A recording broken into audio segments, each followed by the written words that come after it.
I'm grateful to have this opportunity to share my story. God's done so much in me and through me, and so it's always a gift to be able to share it because it reminds me of what He's done and what I've been through and how His grace is so powerful. Looking back as a kid, I didn't know anything like the Trinity. I didn't know about the Eucharist. I didn't know about the sacraments. I just knew that God loved me, which was great to know, but I didn't necessarily have the rest filled in. I was very bored when I went to Mass. I never really liked going. I would skip if I could. I would just see how long I could count before Mass would end.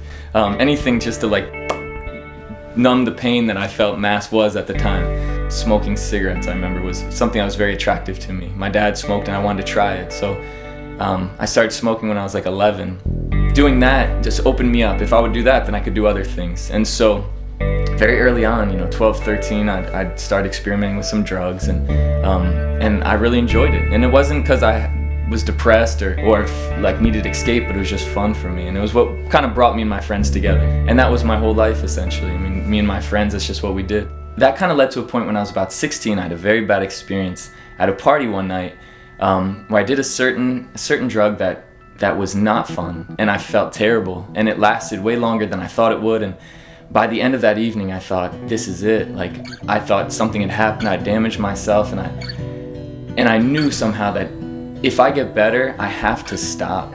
After that night, anytime I would do certain drugs, I wouldn't have fun anymore. And I'd keep doing it a little bit, but it just wasn't fun. I'd feel anxious and nervous. I started to fall into a depression a little bit, and I just said, I have to. So it just kept reinforcing, I have to stop. And so I did, not by choice necessarily, but because I just wasn't enjoying it. And all of my friends were still in that lifestyle, so it kind of put a disconnect between me and them. I didn't have the friends I had anymore because I'd kind of grown apart from them. So I couldn't really find escape or fun in drugs or partying as much, and I thought the life was just over.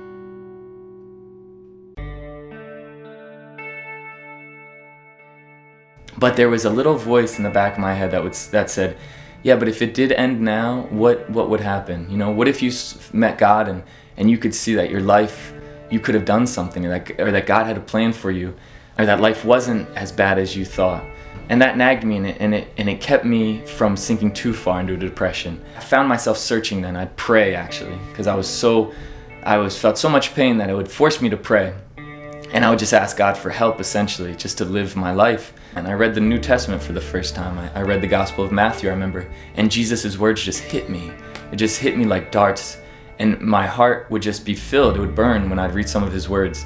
I could see truth now, and I could see, wow, I am loved, and I was living such a selfish life, and all of my depression was rooted so much in in selfishness.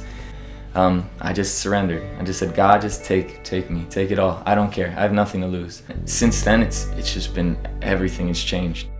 That summer, I went to Mass for the first time believing, really believing in the Eucharist, and it was a powerful experience.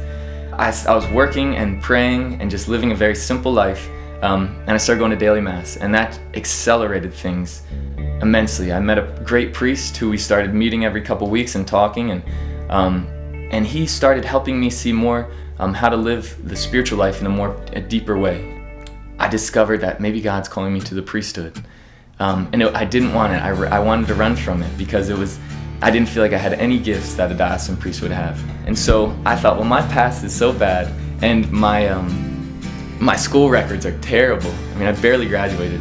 It's like, there's no way I'll get in. So I was excited to show God that I was faithful, and I knew I wouldn't be accepted and it'd be all good. But as I started the application process, it would go so smoothly, and I'd have a great experience meeting with the vocation director and these different priests, and we'd get along real well. And I said, well, I have to take my SATs. I never took my SATs, and this was back when they were out of 1600. And I remember I took my SATs, studied for maybe 2 weeks, and this is after doing no work in high school, literally. And I got like a 1320 on my SATs, and I was like, oh man, that's really good. But I wasn't that happy because I knew this was a good sign that God was giving me, that He wanted me to enter the seminary. The doors just flew open, and I was accepted. I remember I was accepted in June of 2003, and I remember just praying to myself, Lord, let this cup pass from me. Not my will, but Your will be done. Because I didn't want it, but I knew that if God wanted me to do it, then it would be good, and that would be my path to Him. But one of the coolest things is just the fraternity and being with a group of men from all over and from such like normal backgrounds, some very, exalted backgrounds, some very lowly background, but just normal guys who in the world's eyes would just be like any other person, nothing special about us, but that we're all bound by a love for Christ. It's been 7 years now, and I noticed that all of those things I thought I didn't have, God would supply.